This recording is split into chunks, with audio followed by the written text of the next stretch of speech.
and its results can be so frustratingly volatile. Volatile. What?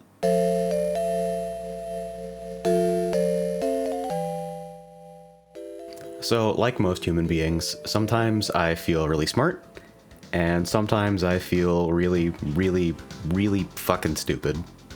And when the stupid fairy has visited me, this gadget plate is what comes out. The primary insight here is the combination of Slipstream Bounty and either Ring Gain Boost gadget. You can dedicate as many as 4 slots to this set, although it will function on as few as 2. But in both configurations, the results are largely the same. If you're behind someone, you're faster than them. Yay! I mostly run this on a power car. Now, the strategic reason is that you spend a lot of time trading paint, so a higher power stat helps you avoid losing rings from collisions. And since you become significantly weaker if someone breaks your slipstream, you appreciate the extra defensive bulk that helps you survive hits a little bit better and get back to fighting. To be honest though, I kinda just like playing a big dipshit in a truck, and I think there are good reasons to run this on speed and handling cars as well. Just be aware that these sets aren't usually going to be making big breakaways, so you do appreciate the power stat when the pack comes calling. This footage sucks, by the way. Can we watch something else? Yeah, not that either. So as you can see, the power stat, which you would maybe expect to help you, like, maintain your position when you're getting bumped around, kind of doesn't fucking do that at all. Another counterintuitive property of Large Man and Truck is that while the power stat decreases the stun you take, it doesn't actually help you get back to your cruising speed. At least, not inherently. Ring Gain Boost helps a lot with this since it gives you an acceleration modifier, but in situations where you're not slipstreaming, Ring Range Up can actually help you grab the rings that fly out of your vehicle. Now, you've probably noticed that I'm kind of driving like shit, and that's because I think this set has a handling stat of like 10.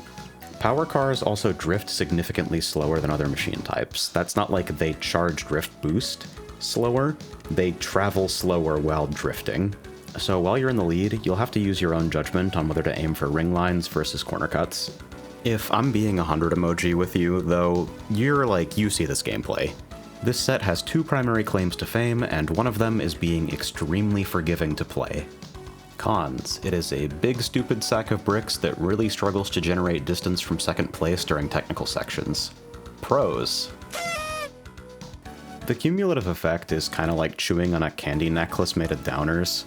Good things happen to you for no reason, bad things happen to you for no reason, but the good things are usually better than the bad things, so things are alright. However,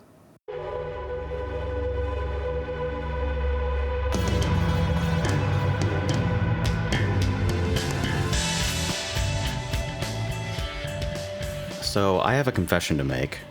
I am a terrible sandbagger. Not like I'm a sandbagger and I'm terrible, I mean that I'm just like legitimately really bad at piloting inventory plus sets. Like if you want to go for a last minute overtake with an item, the question you have to ask yourself as you approach the final lap is, what is the minimum amount of stuff that I need to spend in order to make it to a place where I can overtake? And the answer for overt sandbagging sets is not exactly rocket surgery, but it's not a trivial answer either. The answer for a slipstreamer is, if I'm slipstreaming, nothing. So by investing enough into overtake power, you get a set that can drive acceptably up front, but then does a Gundam transformation into a sandbagging set if you end up falling behind. Haha, you fool! I always intended to be in 10th place the entire time! You could also run this sort of set with quick recovery, but the ability to pull and use strong items is itself kind of a resilience of its own.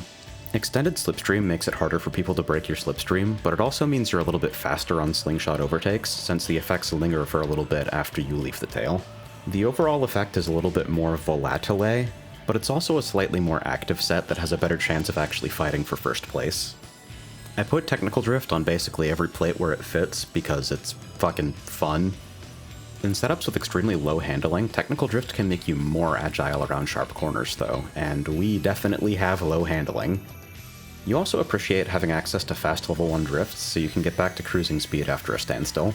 So you already know, this is the second time this race I've been in position to just win with a laser. And for what it's worth, basically every version of this set has kind of an uncanny ability to win because terrible things happen to other people. So while this is capable of tailing ultimate charge users, the power version especially is going to be a little bit reliant on dishonest overtakes. Players who take better lines than I do, and who take fewer goofy pot shots with terrible EV, will probably give you a little bit of trouble. I wouldn't say it's a better set so much as significantly more forgiving and significantly less likely to make you start throwing random furniture around your bedroom. And if you need like an emotionally safe way to engage in terrible scam overtakes without feeling like you did something bad, this might be your best option. Volatile. What?